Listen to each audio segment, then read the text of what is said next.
지금 생성형 AI, LLM 모델을 개발하는 업체들 중에서 AGI, 모든 영역에서 사람의 능력을 뛰어넘는 AI, 그걸 누가 먼저 개발하는지가 제일 중요해요. 그게 OS가 될 겁니다. 삼성전자 같은 경우는 이게 혁명이라는 걸 인지를 못한 거예요. 사실 모바일 혁명을 가장 먼저 국내에서 캐치한 회사가 삼성전자입니다. 이거는 누구도 이견을 제기할 수 없는 건데 AI 혁명에 대해서는 굉장히 실기했죠. AI 만약에 미국에 AI를 의존하는데 AI를 끊어버리면 어떡하죠? 써버린 AI가 뭐 구리다고 해서 하지 말자라고 한 사람들 무슨 이야기 할까요? 전 세계에서 AI 반도체를 설계하고 생산할 수 있는 나라가 3개밖에 없는데 그 중에 하나예요. 근데 우리가 지금 이거 돈이 너무 많이 드니까 국가 부채가 많이 드니까 이걸 하지 맙시다 라고 했을 때 나중에 한 30년 뒤에 후손들 우리한테 뭐라 그럴까요? 압권 시작합니다. 요즘 반도체 투자하신 분들 마음이 되게 왔다 갔다 하실 것 같은데 안 좋아. 네, 저는 사실 반도체 투자를 안 해서 잘 모르거든요. 그러니까 주가가 안 좋은 게 아니고 네. 배가 아파. 배가 아파? 왜냐면 네. 배 주식이 너무 가요. 배 잘 가죠. 네, 조선주 이런 거, 네, 전력기기 막 이런 거. 올해 난리 났더라고 진짜. 그러니까 반도체도 나쁘진 않은데 네. 그래도 성에 안 차요. 이게 사실 지금 네. AI가 어떻고 반도체가 어떻고 하면서 막 미래 산업 이야기를 많이 하는데 실제로 주가는 2차 산업에 많이 가더라. 되게 아주 희한한 일이 많이 나타나고 있습니다. 그래서 네. 신을 모셨습니다. 그래요. IT의 신. IT의 신 이영수 대표. 네. 안녕하십니까. 네. 안녕하십니까. 안녕하십니까. 네. 좀 어색하신 것 같아요. 두 분 친하시죠? 네. 네. 친합니다. 네. 종종 친합니다. 네. 뭐 직장 상사하고 친하기가 쉽지 않죠. 상무님입니다. 상무님. 상무님이시구나. 네. AI 텐베거 투자. 네. 너무 늦게 나온 거 아닙니까? 이미 10배 갔는데 또 10배 갑니까? 지금이 10배가 나오는 시기 같아요. 왜냐면 그래요? 예. 왜냐면 네. 요즘에 제가 제일 욕을 많이 먹습니다. 그 본인의 무슨 법칙이 있나요? 약간 제 채널이 거의 그 IT 그 인덱스에 가까운데요. 예, 제 채널에서 구독자가 빠지고 네. 안 좋은 댓글이 많아지면 거의 어김없이 바닥 시그널이더라고요. 그래서 대표님 덕분에 뭐 한미 반도체를 10배 먹었어요. 이러면 이제 좀 싸합니다. 어떡해요? 그러면 이거 꼭지 신호다. 그거 잘 봐야겠네요. 그러면 투자할 근데 때. 그게 네. 산업 보는 사람들이 원래 그래요. 그래요? 악권도 우리 시청자분들은 아실 건데 한 6개월에서 1년 있다 간다. 맞아. 그리고 가고 나면 딴소리 하거든. 맞아. 우린 그 다음 거 보고 있으니까. 네. 근데 저희가 이전에 이영수 대표님하고 인터뷰했을 때 그 엔비디아가 주가가 한참 많이 가고 있을 때여가지고 맞아요. 제가 이영수 대표님한테 그 다음은 이제 어떤 흐름으로 갈 것 같냐, 좀 밸류에이션이 부담스럽지 않냐 그랬는데 IT 서비스나 소프트웨어 쪽을 얘기하셨어요. 근데 저는 개인적으로 생각했을 때 IT 소프트웨어가 돈을 벌려면 한참 시간이 걸릴 것 같다라는 생각을 하고 있었거든요. 제가 맞았습니다. 근데 주가는 이영수 대표님이 맞췄어요. 엔비디아가 안 가고 나머지 매그니피센트 분이 다 올라왔잖아요. 그렇죠. 그러면서 야 이게 참 산업과 주가는 네. 많이 좀 차이가 있구나 그 제가 주가 싶었습니다. 잘 못 보잖아요.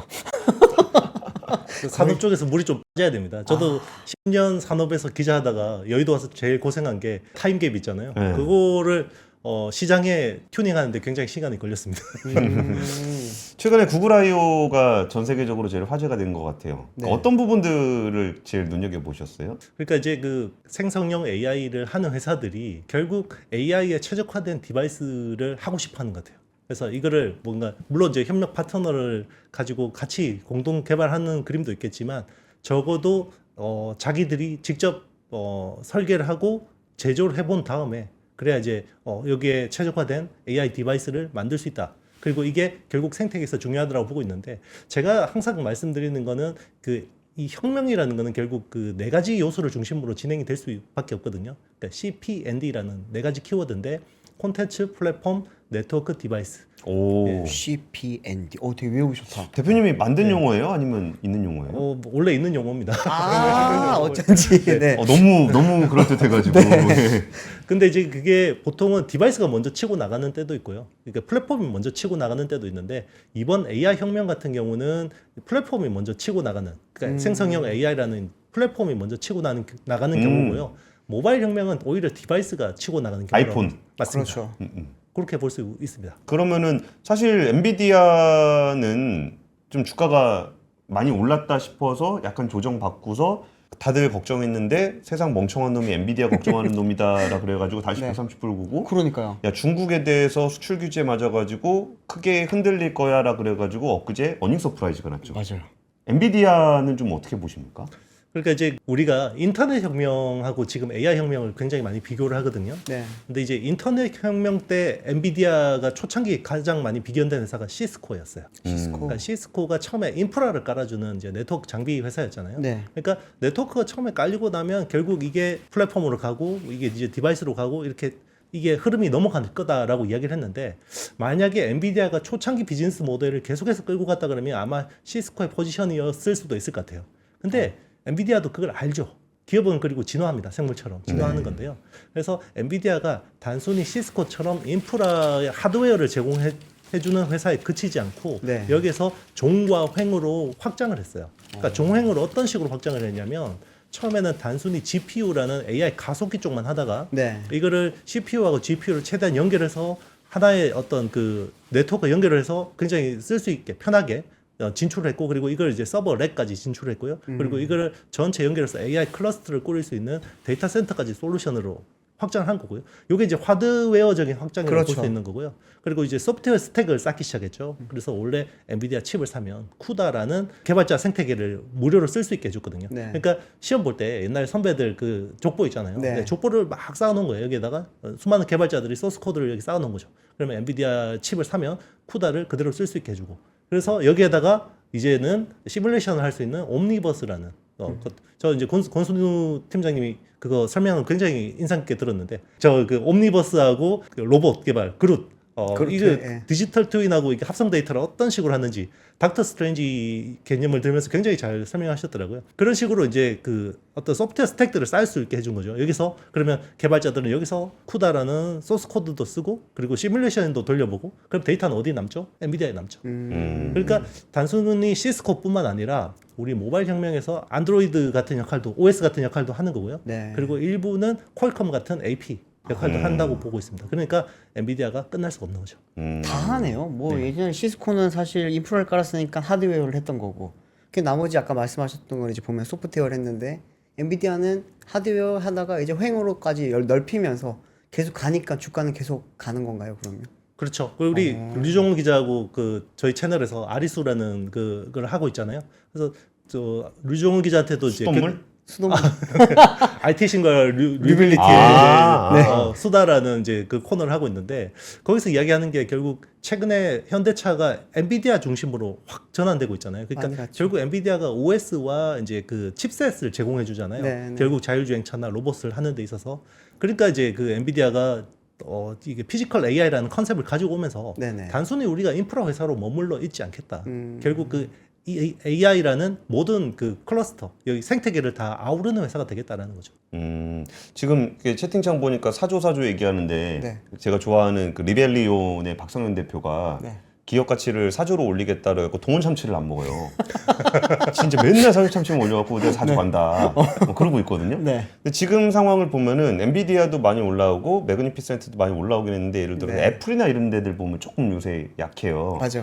그러면은 그 AI의 주도권을 그냥 구글 I/O 보니까 와 진짜 구글 장난 아니다 싶은 생각이 좀 들었었는데 그 플랫폼과 하드웨어 중에 좀 어디가 더 주도권을 쥐면서 갈 것 같으세요? 아직까지 끝날 때까지 끝난 게 아니기 네, 그쵸. 때문에 뭐 지금 상황에서 우리는 이제 항상 이야기할 수밖에 없는데 지금은 어쨌든 그 플랫폼 회사들이 더 주도를 하는 상황이고요. 그리고 이제 보통 혁명이라는 사이클은 10년 동안 진행이 되거든요. 근데 그 사이에서 굉장히 많은 변수들이 있어요. 그래서 어떤 쪽이 아직까지 유리하다가 뭐 어떻게 우세하다라고 보기는 힘들지만 지금은 이제 AI 쪽에서 가장 중요한 게 지금 생성형 AI 그러니까 LLM 모델을 라지 랭귀지 모델을 개발하는 업체들이 중에서 네. 누가 AGI, 그러니까 AGI? Artificial 네. General Intelligence 모든 영역에서 사람의 어떤 그 능력을 뛰어넘는 AI 그걸 누가 먼저 개발하는지가 제일 중요해요. 그게 OS가 될 겁니다. 그게 OS가 예, 됩니다. AI 시대의 OS가 될 가능성이 되게 높고 그게 이제 더 나중에 진화 발전한다 그러면 ASI, 그러니까 Artificial Super Intelligence, 그러니까 모든 그러니까 전지전능한 AI가 나올 수가 있는 거죠. 그거는 한 10년 적어도 10년 이상은 지나야 되는 거고 AGI는 뭐 지금 샘 올트먼이라는 회사가 오픈 AI 가지고 가장 지금 드라이브를 강하게 걸고 있기 때문에 네. 샘 올트먼 이야기하는 거는 3, 4년 안에 가능하다. AGI는 그렇게 이야기를 하고 있습니다. 근데 매년 보면은 이런 그 뭐 신기술 나올 때마다 AI 관련해서 그러면은 딱 내놨어. 근데 다음 날이나 아니면 전날에 오픈 AI가 항상 뭐 물을 뿌린다거나 김을 뺀다거나 이런 걸 했었는데 이번에 구글 I/O 같은 경우에는 그런 게 전혀 없었거든요. 사실 전날에 뭐 발표했대요. 근데 아무도 보도를 안 했거든요. 그걸 보면서. 이걸 봤을 때 기존엔 저도 사실 오픈 AI가 좀 주도권을 많이 가져가지 않을까라고 하는 생각을 갖고 있다가 구글 I/O를 보고는 재미나게 놀고 있었던 거 아니네? 좀 약간 무섭다라는 생각이 들 정도로 발전한 느낌이었거든요. 근데 이렇게 되면은 약간 패권이 달라지게 됐을 때 그게 결국에는 디바이스라든지 아니면 인프라 쪽에도 뭔가 변화가 있을 수도 있는 건가요? 아니면 지금처럼 그냥 엔비디아 그대로 쭉 가게 되는 건가요? 일단 요거는 그 이제 엔비디아는 어쨌든 인프라를 만드는 그러니까 B2B 영역이잖아요. 네네. 이제 그 아주 기저를 깔아주는 회사라고 하면 여기서 이제 플레이어로 보면 AI 이제 그 모델을 가지고 OS를 하려는 회사들 입장에서 보면 지금 이제 오픈 AI가 제일 강력하고요. 그 오픈 AI하고 양강으로 비견될 수 있는 회사가 이제 구글 제미나이인데 네. 사실 뭐 양강이라고 하지만 오픈 AI 챗GPT가 훨씬 잘하고 있죠. 이제 사용자 풀이나 이런 쪽에서 잘하고 있는데 최근 흐름들을 보면 구글 제미나이의 B2B 쪽에서 그 이걸 가지고 서비스를 개발하시는 분들 있잖아요. 네, 그 네. AI 엔지니어들 사이에서 저는 한두 달 전부터 이런 이야기를 듣기 시작했어요. API가 굉장히 좋아졌는데? 네, 제미나이가 굉장히 쓸만해졌는데? 이런 이야기를 하기 시작했거든요. 그래서 그때부터 뭔가 구글 제미나이가 뭔가 약간 티핑 포인트를 넘었나? 이런 생각이 들었는데 뭐 요거는 정확한 이야기는 아니지만 내부적으로 구글의 사시가 사악해지지 말자잖아요.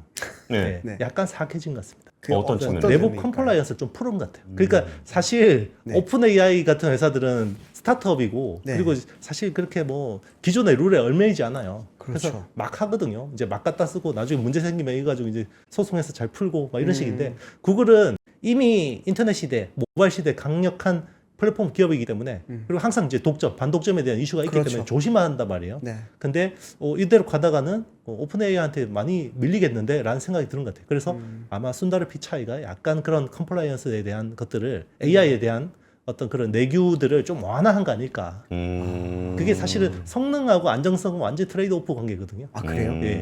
그러니까 성능을 높이려면 약간 이런 그 AI가 하면 안 되는 것들에 대해서 약간 풀어주면 이게 성능이 좋아져요. 예. 우리가 또 불량식품 맛있잖아요. 네네. 예. 그러면은 그 건강식품으로 유명한 뭐 네이버라든지 네. 삼성전자라든지 못해서 그러는 게 아니야. 아 그렇지. 우리가 안전하게 가야 되거든. 차근차근. 그리고 진짜 돌다리를 두드리면서 아직까지 안 건너고 있는 그 한국의 AI 생태계를 보면 좀 답답할 때가 있어요. 우리나라에서 그나마 좀 AI 생태계에 올라탄 데가 뭐 하이닉스하고 한미반도체 정도인 것 같은데 네. 이용수 대표님 그 보시기에 그 진짜 그 큰 흐름과 한국의 AI 수준에 대해서 어떻게 보십니까? 일단 초창기로 보면 이제 하이퍼클로버가 나쁘지 않았어요. 스타트 자체는. 왜냐면 그 어쨌든 LLM을 할 수 있는 나라가 전 세계에 몇 개 없어요. 네. LLM이라는 모델을 개발할 수 있는 나라가 한 전 세계 4개밖에 없거든요. 근데 그 중에 하나가 이제 대한민국이었는데 너무 처음에 그 어떻게 보면 약간 나이브했던 것 같아요. 그러니까 좀 더 공격적으로 갔어야 됐는데 그리고 이제 그때는 좀 분위기 자체도 약간 이제 네이버가 국내에서 보면 너무 강력한 사업자잖아요. 네. 그러다 보니까 이거를 국가 차원에서 전폭적으로 뭔가 밀어주는 분위기가 아니라 얘가 나쁜 거 하면 그냥 혼내줄 거야. 약간 이런 분위기였어요. 네. 예. 그리고 이제 그 당시 정부 자체도 사실 이런 쪽에 크게 관심이 없었고요. 이게 네. AI라는 게 혁명이라고 하면 혁명을 이걸 별로 안 좋아하는. 네, 혁명 별로 안 좋아하는 네. 약간 그런 기조도 있었고요. 뭐 연구개발 예산이라든지 이런 부분에서도 약간 좀 아쉬운 부분들이 있었고 그래서 많이 뒤처지게 됐고요. 그 사이에 보면 처음에 그 오픈 AI 챗GPT가 매개 변수라는 게 이게 컴퓨팅 파워를 이제 매개 변수 가지고 보통 이야기하잖아요. 그쵸. 그러니까 1,750억 개였고 네이버 하이퍼클로버도 약간 비슷한 수준이었어요. 근데 지금 오픈 AI나 아니 구글이 조 단위의 네. 어떤 컴퓨팅 파워로 진화하는 동안 네이버는 거의 그 사이에 있었고 그게 결국 국내에서 엔비디아 다 끌어모으면 몇 장이 있니? 그러니까 2,000장밖에 없는 거죠. 그게 그 컴퓨팅 파워에 대한 투자가 없으니까. 그러니까 이거는 지금 생성형 AI라는 거는 네. 스케일의 법칙이 기본이란 말이에요. 이 게임의 그쵸, 룰 스케일 자체가 로우. 예. 네, 컴퓨팅 파워를 높여주면 그냥 좋아져요. 네. 근데 그거 자체를 못한 거예요. 네이버가. 근데 그거는 네이버가 못나서 그렇다라기보다는 네이버 네. 규모에서 하기 힘들어요. 왜냐면 네이버가 연간 해봐야 뭐 10조 원대 매출인데 연구개발 예산을 적게 쓰는 회사는 아니에요. 한 15% 정도 가까이 쓰거든요. 근데 미국 빅테크 비해서 R&D 예산이 적은 게 아닌데 그거 해봐야 연간으로 뭐 1조, 2조 수준 그쵸. 가지고는 AI를 개발할 수가 없는 거예요. 그러니까 그 사이에 뭔가 정부의 힘이나 이런 것들이 전폭적인 힘이 필요했던 건데 오히려 이제 못 키워준 거죠. 그리고 이제 삼성전자 같은 경우는 그 AI 밸류 체인, 그러니까 이게 혁명이라는 걸 인지를 못한 거예요. 사실 모바일 혁명을 가장 먼저 국내에서 캐치한 회사가 전 삼성전자라고. 삼성전자죠. 네, 삼성전자입니다. 이거는 누구도 이견을 제기할 할 수 없는 건데 그 AI 혁명에 대해서는 굉장히 실기를 했죠. 엔비디아가 10배거가 되면 지금에서 10배거가 되면 양면 분할해서 130불짜리가 1,300불이 되는 거고 네. 삼성전자가 10버거가 되면은 55,000원짜리가 55만 원이 되는 건데 네. 어디가 10버거가 될까요? 이거는 이제 뭐 우리 그 권선우 기자님도 업계에서 오랫동안 이제 경험하시면서 뭐 약간 체득하셨겠지만 헤게모니가 바뀔 때 1등하고 2등이 바뀌는 경우가 있잖아요. 네. 그게 다시 재역전되는 경우는 거의 없어요. 가는 놈이 간다. 네. 그러면 이게 다시 한번 재역전하려면 네. 정말 그 마이크로소프트가 굉장히 그래도 좋은 예를 보여주고 있는데 네. 모바일 혁명에서 굉장히 실기를 했단 말이에요. 그쵸. 마이크로소프트가 PC 혁명에서 자기가 주도를 했는데 모바일 혁명에서 실기를 했는데 다음 오는 혁명에서는 굉장히 잘하겠다라고 해서 힘을 바짝 주고 있었던 거고 오히려 모바일 혁명에서 헤게모니를 잡았던 애플은 오히려 AI 혁명에 대해서 굉장히 대응이 늦었던 거죠. 삼성전자, 애플, 인텔 같은 회사들은 AI 혁명에 대해서 굉장히 고민이 없었던 거고요. 네. 결과론적으로 보면 여기에 대해서 굉장히 고민을 하고 투자를 했던 회사가 이제 메타, 마이크로소프트 뭐 이런 회사라고 볼 수 있습니다. 그러게요. MS는 사실 우리 컴퓨터 시절에는 거의 윈텔. 인텔과 MS는 최고였잖아요, 네, 사실은. 그랬다가 요즘 엔비디아 모습을 보면 그 둘을 합쳐놓은 것 같다라는 느낌이 들 정도로 굉장히 파괴력이 있죠, 사실은. 근데 아까 댓글에서 계속 올라오는 것 중에 하나가 유리기판 이야기를 좀 해달라고 하는데 사실 전 유리기판을 잘 모릅니다. 네, 저는 잘 모르니까 한번 좀 어떤 건지부터 설명을 좀 주시고 요즘 유리기판이 보도는 많이 되더라고요. 그러니까 주식시장에서는 잊을만 하면 한 번씩 올라오는 떡밥. 아, 그래요? 네. 그래서 뭐 미래 기술은 맞는데 좀 자세한 설명 좀 부탁드릴게요. 네. 그러니까 이제 그 유리기판이 뭔지를 모르시는 분들은 별로 없을 것 같아요. 여기 들어오시는 분 중에. 근데 이제 몰라요. 좀 설명해 주십시오. 예, 예. 네. 근데 일단 유리기판이라는 거는 기존에 이제 플라스틱 기판을 기반으로 이제 칩들을 연결하잖아요. 네. 그러니까 보통 우리 서브스트레이트라고 하잖아요. 그러면 서브스트레이트라는 거는 PCB라는 그 인쇄 회로 기판이라는 네. 예전에 우리 컴퓨터 그 조립할 때 뜯어보면 녹색 기판 있잖아요. 네. 그게 PCB거든요. 그러니까 모든 반도체는 그 PCB를 기반으로 연결이 되는 거예요. 네. 연결이 돼서 하는 건데 그러면 이제 PCB 기반으로 통신을 빨리 하려면 칩들을 최대한 가까이 붙여놔야 돼요. 그러면 그 PCB에 약간 그 금색 그 선들 있잖아요. 그게 네. 회로거든요. 네. 그 선폭이 얇으면 얇을수록 좋아요. 그러니까 왜 가까이 붙일 수가 있죠. 그래서 네. 칩하고 칩끼리 커뮤니케이션 속도가 빨라져요. 근데 지금은 AI라고 하는 반도체는 프로세서하고 메모리를 최대한 가까이 붙여놓는 게 가장 큰 이슈인데 네. 왜냐면 반도체라는 게 그동안에는 컴퓨터라는 거는 프로세서하고 메모리가 별도로 작동을 하는데 네. AI는 사람의 뇌하고 최대한 비슷해요. 그러니까 지금 제가 말을 하고 있는데 류종훈 기자가 딴 생각을 하고 있단 말이에요. 이거는 사람의 뇌처럼 프로세서와 메모리가 같이 있기 때문에 가능한 거거든요. 그렇죠. 근데 AI를 가장 잘 돌리려면 프로세서하고 메모리가 한 개면 제일 좋아요. 우리 사람 두뇌처럼. 네. 근데 그게 안 되죠, 지금은. 물론 나중에는 가능할 수도 있습니다. 뭐 뉴로모픽 반도체라는 그 컨셉이 결국은 프로세서하고 메모리를 하나로 만드는 건데 지금 당장 그 기술이 안 되니까 프로세서하고 메모리를 최대한 가까이 붙여서 주상 복합 구조처럼 만드는 거예요. 예. 그게 TSMC 코어스라고 하는 기술입니다. Chip on Wafer on Substrate. 그러니까 프로세서하고 메모리를 이 여의도 IFC 몰처럼 지하로 연결해서 2.5D 구조로 만드는 거예요. 그러니까 주상 복합 구조죠. 네. 그런데 그 밑에 연결하는 그 지하를 기존에는 PCB를 가지고 이동을 했는데 네네. 이거를 유리기판으로 하게 되면 훨씬 빨리 사람들이 훨씬 더 빨리 다닐 수 있고 시그널이 훨씬 더 빨리 다닐 수 있고 열도 적게 납니다. 속도도 네. 높일 수 있고 네네. 발열도 잡을 수 있다. 맞습니다. 그래서 머티리얼을 기존의 플라스틱 소재를 유리로 바꾸려고 하는 니즈가 있는 거고 네. 그리고 이제 점점 더 이제 칩하고 칩끼리의 통신 속도가 칩 성능이 너무 좋아지니까 네. 이제는 중간에 네트워크 속도가 못 따라오는 거예요. 여기서 네. 병목이 생겨요. 그러면 네트워크 속도를 훨씬 더 높이려면 어떻게 되지? 기존의 구리 기반으로 통신을 하잖아요. 네. 그게 우리 PCB 위에 보면 이제 구리 요 선이 있잖아요. 있어요. 그걸 가지고 시그널이 왔다 갔다 하는데 여기 속도가 한계가 있단 말이에요. 그러니까 요거를 광케이블로 바꾸는 거예요. 실리콘 포토닉스라는 기술이 여기서 들어오는 건데 그러면 광자 기반으로 통신을 하게 되면 속도가 훨씬 빨라지겠죠. 근데 플라스틱 기판에다가 광자 기반으로 통신을 하게 되면 아무래도 좀 열도 많이 나고 여기에 네. 또 한계들이 있어요. 그 모티리얼을 유리로 바꾸게 되면 실리콘 포토닉스 어떤 기술 구현에서 훨씬 유리해지는 측면들이 있는 거죠. 그렇죠. 발열이 일어나면 뭐든지 성능이 떨어지더라고요 보니까. 맞습니다. 우리 예전에 PC방 가면 뜨끈뜨끈하잖아요. 맞아요, 맞아요. 그러면 이제 네. 갑자기 막 게임하다가 이게 서버 다운되고 막 내 컴퓨터 왜 안 돌아가? 맞아. 이러게. 나 지금 배틀크루즈 그죠. 보내야 되는데 갑자기 전원을 한번 꺼보겠습니다. 집에서 내리면 사람들이 화를 내는 거 보면서 아 역시 게임을 하는 사람들은 성격이 더럽구나. 열이 나는 거죠. 그러니까 그렇죠. 반도체라는 게 사실 20도 내외에서 가장 퍼포먼스가 좋아요. 그래서 데이터 센터가 실제로 가보면 엄청나게 추워요. 왜 이렇게 춥게 해놓냐면 그게 반도체가 최대한 팽팽팽 돌아가게 하려면 선을 해야 되거든요. 근데 뜨거워지면 반도체 성능이 떨어지죠. 네. 그런 것들 때문에 이제 그 기존의 플라스틱 기판 대신에 유리 기판을 바꾸려고 하는데 자 그러면 우리 시장 관점에서 한번 보자고요. 이거는 기술적인 관점이고 네. 시장 관점에서 봤을 때 유리 기판이라는 게 왜 중요하냐면 전체 AI 하드웨어에서 사실 유리 기판이 중요하냐? 아니라고 할 수도 있어요. 별로 안 중요할 수도 있어요. 작은 소재 부품 네, 약간 뭐 이거 하나 그냥 부품인 건데 사실 뭐 이게 플립칩 BGA 시장을 대체한다 그러면 한 5조 원 정도밖에 안 되는 시장일 수도 있어요. 그런데 왜 이쪽에 난리를 주식 시장에서는 왜 그렇게 집중을 하냐? 네. 우리나라가 제일 잘하니까. 우리나라가 제일 네, 잘하는 우리나라가 제일 잘할 수 있었어. 왜냐하면 HBM이라는 아이템이 전체 AI 가속기 밸류체인에서 중요한 부분이긴 하지만 사실 엔비디아의 GPU 프로세서가 더 중요한 거 아니에요? 그렇죠. 근데 왜 HBM 관련주가 우리 시장에서 중요하냐?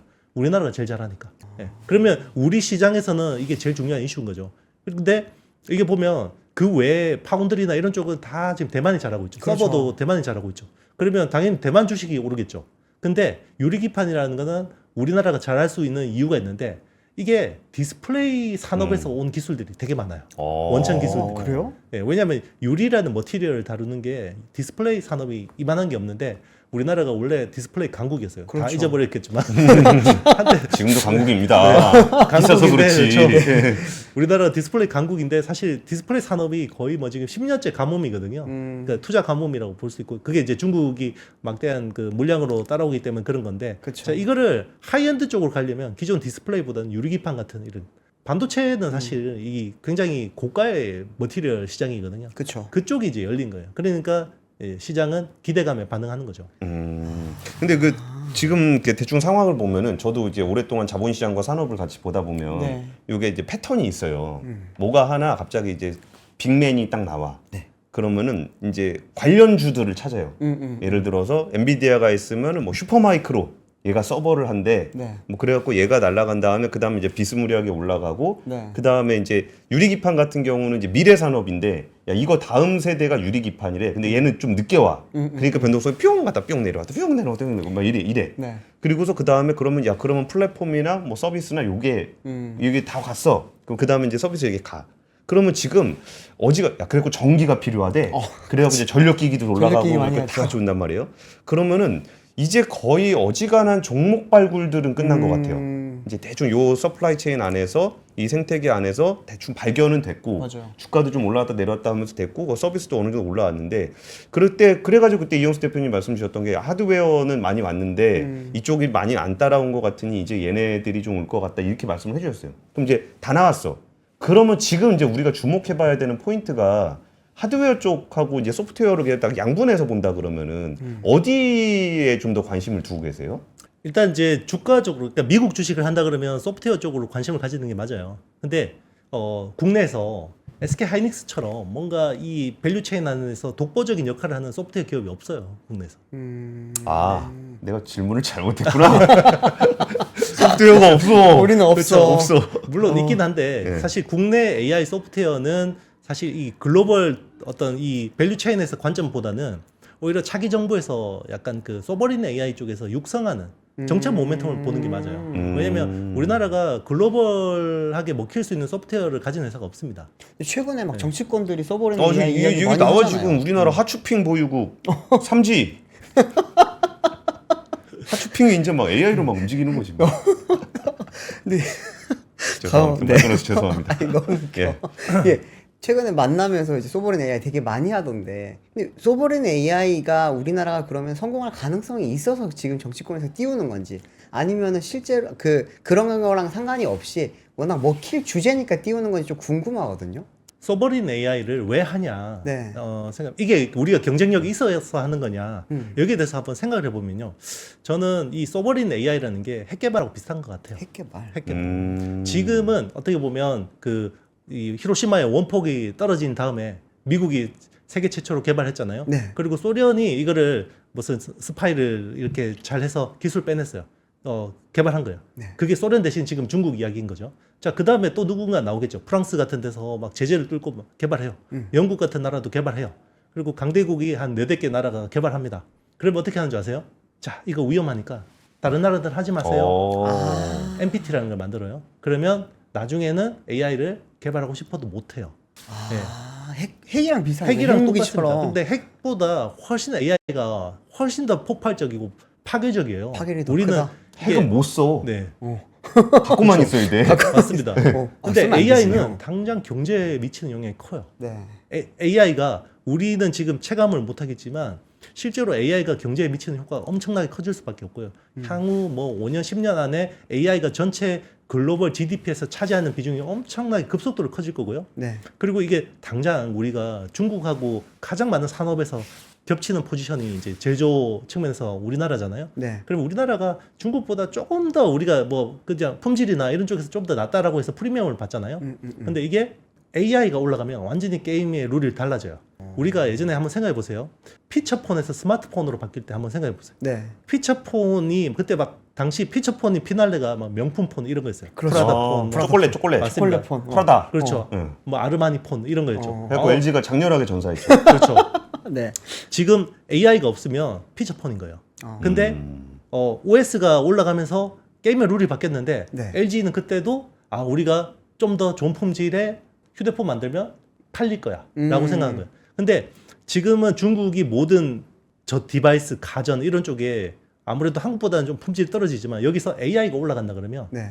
그것 때문에 사는 게 아니에요, 사람. 그렇죠. AI 때문에 사요. 실제로 중국에서 지금 사람들 사이에서 유행하는 게, 야, 너 전기차 살 거야. 뭐 살 건데? 나 테슬라 살 건데? 나 뭐 예를 들어서 뭐 포르쉐 살 건데? 야, 걔네는 AI가 없어. 샤오미 사면 거기에 하이퍼 OS에 있는 AI가 수학 문제도 풀어준다? 그러면 아니, 차가 왜 수학 문제를 풀어줘야 되는 거야 이거? 필요가 없잖아. 근데 재밌잖아. 그러니까 사람들이 차를 사는 기준이 바뀌더라고요. 그러니까 맞아요. BYD도 그래서 지금 밀어내기 한다면서요. AI 안 되는 차. 그렇죠. 30% 40% 할인하잖아요. 물론 이제 휴대폰이 바뀌는 거하고 자동차가 바뀌는 거 헤게모니는 시차가 좀 있을 수도 많이 있다고 다릅니다. 생각해요. 예. 근데 저도 그때 이제 한창 열심히 취재할 때니까 그 스마트폰이 나올 때 그때 휴대폰 쪽에 있던 전문가들이 여름에는 어떤 이야기를 했냐면 네. 그 휴대폰 컴퓨터 돼도 이게 성능 떨어지는 컴퓨터를 누가 이 조그맣게 보이지도 않는데 이걸 왜 사요? 이거 그냥 혼날 버그 나오죠. 여기서 할 수 있는 것도 없는데 그런 이야기를 했다고요. 네. 근데 아주 일부의 선각자들은 이거 빨리 따라가지 않으면 큰일 나겠구나. 그래서 이제 옴니아 같은 옴니아. 모델이라도 내놓은 거예요. 그러니까 옴니아가 엄청나게 지금 막 조롱하고 막 이러지만 네. 사실 옴니아가 없었다 그러면 갤럭시도 없는 거죠. 그렇죠. 네, 그러니까 지금은 우리가 써버리는 AI를 해야 된다라는 거는 네. 옴니아 같은 거라도 만들어서 이 바뀌는 게임의 룰에서 우리가 어떤 포지션을 차지할 거냐가 중요한 거고요. AI가 없다 그러면 이게 결국에 AI가 OS가 될 거거든요. 네. OS가 이게 뭐 온라인 세상의 OS만 되는 게 아니라 오프라인 세상의 OS도 되는 거예요. 그렇겠죠. 자, 그러면 우리가 OS가 없이 미국의 AI, 중국의 AI에 전적으로 의존하는 경제가 된다고 생각해 보세요. 우리는 그냥 식민지예요. 디지털 식민지. AI 시대 식민지밖에 안 됩니다. 하긴 우리가 컴퓨터 때 PC 시절 생각하면은 모두가 그냥 아무 생각 없이 윈도우를 썼잖아요. 그리고 스마트폰 시대에 보면 우리 iOS랑 안드로이드 아무 생각 없이 쓰고 있는데 생각해 보면 이거 우리나라 거 아니고 그냥 아니야, 우리나라도 삼복 컴퓨터가 있었다고. 컴퓨터가 있었어.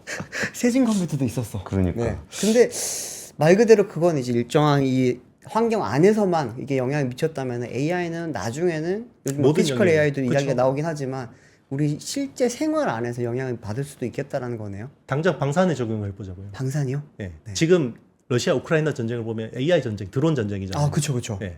그러면 그 AI를 누구한테 의존할 거냐는 거죠. 만약에 이번 러시아 우크라이나 전쟁에서 사실 테슬라라는 회사를 빼놓을 수가 없는데요. 스타링크. 네, 스타링크가 없었다 그러면 벌써 게임 끝났을 거예요. 그렇죠. 그렇죠. 근데 미국이 우크라이나를 지원하면서 계속해서 목줄을 놨다가 쪼였다가 하는 게 뭐예요? 스타링크 끊었다가 맞아. 쪼였다가 AI 만약에 미국의 AI를 의존하는데 미국이 원치 않는 군사 활동을 우리 국익을 위해서 해야 된다 그럴 때 AI를 끊어버리면 어떡하죠? 아, 끔찍하다. 그때는 뭐 써버린 AI가 뭐 구리다고 해서 하지 말자라고 한 사람들 무슨 이야기 할까요? 그럼 미국 말을 왜 안 듣냐 그러겠지. 광화문에 또 많이 모이시겠는데. 그러니까 이게 타이밍이 중요한 건데요. 네. 과거 핵 개발할 때는 우리나라가 기술도 없었고 사실 역량도 없었고 돈도 없었고요. 네. 인력도 없었죠. 근데 지금 AI를 우리가 할 수 있는 돈이 없나요? 있죠. 근데 이거는 재정을 엄청나게 투입을 해야 되는 거예요. 국민들의 컨센서스가 있어야 되는 거고요. 네. 그리고 기술이 있어야 되는 거고요. 인력이 있어야 되죠. 그리고 전 세계에서 AI 반도체를 설계하고 생산할 수 있는 나라가 3개밖에 없는데 그 중에 하나예요. 근데 우리가 지금 이거 돈이 너무 많이 드니까 국가 부채가 많이 드니까 이걸 하지 맙시다라고 했을 때 나중에 한 30년 뒤에 후손들 우리한테 뭐라 그럴까요? 그래서 네이버가 그렇게 그- 소버린 하는 건가? 예. 제가 우리끼리만 예민한 요 바닥에서만 예민한 질문 하나 드릴게요. 이제 질문도 올라오고 해가지고 그런 건데 네. 지금 제가 이렇게 딱 정책 대선 이후에 정책 짜는 거 딱 예산을 노리는 네. 이 전문가 집단 나쁜 표현 아닙니다. 근데 전문가 분들이 주장하고 있는 게 지금 굉장히 격해요. 왜냐면 지금 중요하거든. 이게 여기서 정책 방향 어디로 잡느냐에 따라서 예산 규모가 달라져요. 그렇죠. 그리고 이영수 대표님 말씀하신 부분들이 이제 그 베이스가 되는 인프라 쪽, 저도 그쪽을 투자를 해야 된다라고 보는 사람인데 또 수많은 사람들은 온 디바이스나 엣지 디바이스 아니면 서비스 쪽으로 해야 된다는 사람이 있어요. 이거 어차피 우리가 못 하는 거니까 이거는 그냥 의존해서 쓰고 그 뒤에서 이분들이 주로 쓰는 표현이 야 인터넷 시대에 시스코가 돈 벌었냐 페이스북이 돈 벌었냐 페이스북 만들어야 된다. 요거 두 분들이 나름 되게 치열하게 지금 싸우고 있거든요. 이영수 대표님은 의견이 어떠십니까? 그러니까 이제 우리가 페이스북 같은 만약에 서비스를 만들 수 있으면 해야죠. 그쪽도 투자를 해야죠. 근데 이거는 우리가 소버린 AI라는 거를 기본 옵션으로 가져갈 거냐 아니면 이걸 빼고 나머지 거에 집중할 거냐라고 했을 때 이거 만약에 어떤 매몰 비용이라고 하면요. 이게 네. 뭐 국가적으로 사회적으로 매몰 비용이라고 생각하면 소버린 AI를 하는 게 낫다. 실패하더라도. 그 실패하더라도 많은 자산들이 남아요. 그쵸. 실패의 자산들이 남는데 네. 이거를 아예 안 해보면 나중에는 할 수가 없어요. 핵 개발처럼 나중에는 할 수가 없을 겁니다. 네. 이게 어쩌면은 패권이랑 연결될 수도 있겠네요. 이걸 만약에 안 해놨다. 우리 지금 핵 하고 싶어도 못 하는 것처럼 그럼요. 네. AI를 하고 싶어도 못 하는 시절이 올 수도 있다. 만약에 선진국들이 AGI를 만약에 개발을 했다 그러면 네. 이제부터는 진짜 이제 할 이유가 없어지는 거죠. 소버린 AI를 할 이유가 없어지는 겁니다. 근데 그 시간이 지금 3, 4년의 골든타임이 남아있잖아요. 그 시간에 우리가 따라갈 수 있는 마지막 시간이에요. 우리한테 남아있는. 저는 이 대표님 의견에 동감합니다. 동감하세요? 근데 그렇지 않은 분들이 많아요. 왜냐면 그거는 돈도 많이 들어가고 네. 실제 수익화가 언제 될 수 있을지 성공할 수 있을지가 굉장히 불확실하기 때문에 그렇죠. 이 엣지 디바이스나 서비스는 하다 안 되면 그냥 접으면 되거든요. 네. 근데 이거는 뭐 그럼 남는 게 뭐가 있냐라고 했을 때 저도 이영수 대표님처럼 남는 거는 이쪽 기초연구 쪽이 좀 더 인프라나 기초연구 쪽이 좀 필요하다고 보는 건데 그 파트 1의 2장 제목이 AI 반도체 시대가 끝났다는 오해. 그러니까 AI 반도체가 왜 끝났다라고 하는 거고 그게 왜 오해라고 하는지에 대한 말씀 좀 여쭈고 싶어요. 그러니까 이제 AI 모델 자체가 진화 발전하는 거를 생각을 못 한 거죠. 그 책을 쓸 당시만 해도 이제 엔비디아가 끝났다라는 그 이야기들이 되게 많았었어요. 그때만 해도 글로벌 IB들의 리포트나 또 네. 쓸데없는 엔비디아 걱정. 그렇죠. 아 엔비디아 걔네들 걱정돼. 그리고 뭐 당장 뭐 불과 몇 달 전만 해도 HBM 공급 과잉 이야기가 맞아요. 시장에 팽배를 했었고요. 네. 지금 생각해 보면 그 약간 어이가 없는 거죠. 네. 그러니까 그만큼 AI 모델은 더 진화 발전하는 거고 거기에 대한 수요는 훨씬 더 많이 생기는 건데 왜냐하면 사람은 지금에 있는 그 어떤 근거를 가지고 판단을 할 수밖에 없거든요. 근데 그 지금 우리가 보는 그 근거라는 것은 얼마든지 바뀔 수가 있는 거예요. 그때만 해도 어떤 그 분위기가 있었냐면 네. 생성형 AI라는 거는 프리트레인드만 가능하다라고 생각했었어요. 그러니까 사전에 학습한 모델 가지고 추론은 최대한 사람이 할 수 있는 답변을 최대한 빨리 뽑아내는 게 추론이라고 생각했었어요. 실제로 저도 처음에는 그렇게 생각을 했었어요. 그런데 네. O1이라는 모델이 딱 나오면서 그리고 딥시크라는 모델이 나오면서 네. 추론이라는 게 저렇게 고도화될 수도 있구나. 당장 사전 학습뿐만 아니라 현재 리즈닝 AI, 현재 우리가 계속해서 숙고를 하듯이 사람이 그렇죠. 답변하기 전에 숙고를 하듯이 그리고 나중에 사후 학습을 하듯이 그런 고성능의 컴퓨팅 파워가 필요하다는 걸 그때는 생각을 못한 거죠. 근데 계속 그게 진화 발전하는 거고 실제로 그 진화 발전 속도가 우리가 네. 생각하는 것보다 훨씬 크고 강력해요. 그리고 그때만 해도 AGI라는 거는 사전 학습 모델로만 AGI가 가능하다고 생각했어요. 대다수 글로벌리 굉장히 훌륭하신 구루들조차도 그렇게 생각했는데 네. 지금은 단순히 사전 학습 모델만으로는 아무리 사전 학습을 많이 해도 AGI가 되지 않을 거다라고 보고 있어요. 사전 학습에다가 고성능 추론 모델이 더해져야지 AGI가 될 거라고 보고 있어요. 그래서 GPT-5라는 게 왜 못 나오냐면 네. 4.5 막 이런 식으로 나오냐면 그게 결국은 추론 모델이 엎어져야 되는 거예요. 그래야 5가 나올 수 있어요. 시간이 다 돼갖고 마지막으로 아, 벌써 AI 다 텐베거 투자니까 네. 다양한 AI의 영역 중에 텐베거를 바라볼 수 있는 뭐 텐베거라는 건 워낙 또 이제 길게 걸리는 거기도 그렇죠. 해가지고 네. 그 좀 지난번에 말씀해 주셨던 것처럼 이제 하드웨어보다는 소프트웨어 쪽을 좀 보세요 했던 것처럼 근데 영역이 많잖아요. 뭐 온디바이스 영역도 있고 뭐 플랫폼 영역도 있고 콘텐츠 영역도 있고 플랫폼 그저 하드웨어 영역도 있고 네. 그 AI 텐베거 투자를 다 읽으면 어떤 결론에 이르게 되는지 그 결론 한마디만 좀 부탁드리겠습니다. 일단 뭐 제가 텐베거 종목을 찍어주는 거는 죄송스럽게 뭐 제 능력에서 불가능하고 네. 책에 있다고 거짓말을 네. 하시죠. 책에는 텐베거가 될 만한 종목은 있어요. 그러니까 사실은 저도 뭐 한미 반도체가 텐베거 종목이 될지는 몰랐죠. 굉장히 네. 포텐이 있는 회사라고 생각했지만 그때는 텐베거 종목이 될 만한 자질이 있는 회사라고 생각했었고요. 자질. 네, 그런 회사가 아직도 국내에도 있고요. 미국에도 아직까지 있습니다. 미국에도. 네, 그래서 제 AI 텐베거 투자 책에 한 제가 이번에 분석한 종목이 한 40개 조금 안 되는데요. 거기는 종목 분석도 내용도 좀 네, 있어요? 분석이 돼 있는데 한국하고 미국하고 중국 기업 딱 중국 있는데요. 기업도. 중국 기업은 딱 3개밖에 없습니다. 네. 왜냐하면 중국 기업은 이게 그 밸류에이션이라는 측면에서 이게 네. 분석하기 되게 어려워요. 그래서 최대한 까다롭게 봤을 때 한 3개 종목이 나오더라고요. 알겠습니다. 참 책을 또 봐야겠군요. 책을 팔기 위해서 또 네. 얘기는 안 해주시네.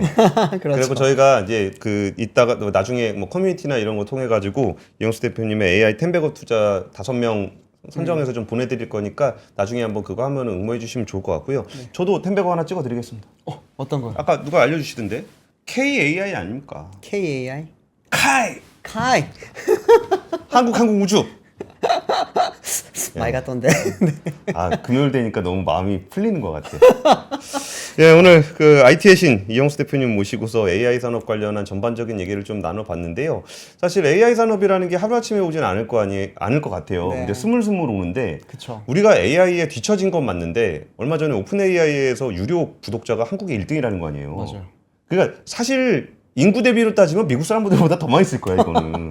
비율로 따지면 진짜 높을 거예요. 예, 네. 그래서 뭔가 전반적인 사회의 큰 흐름에서 우리가 AI 뒤처진 건 맞는데 네.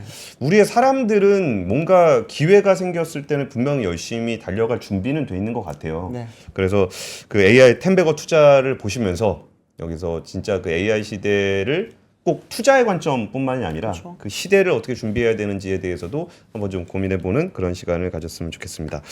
IT의 신 이영수 대표님과 함께했습니다. 지금까지 아건이었습니다.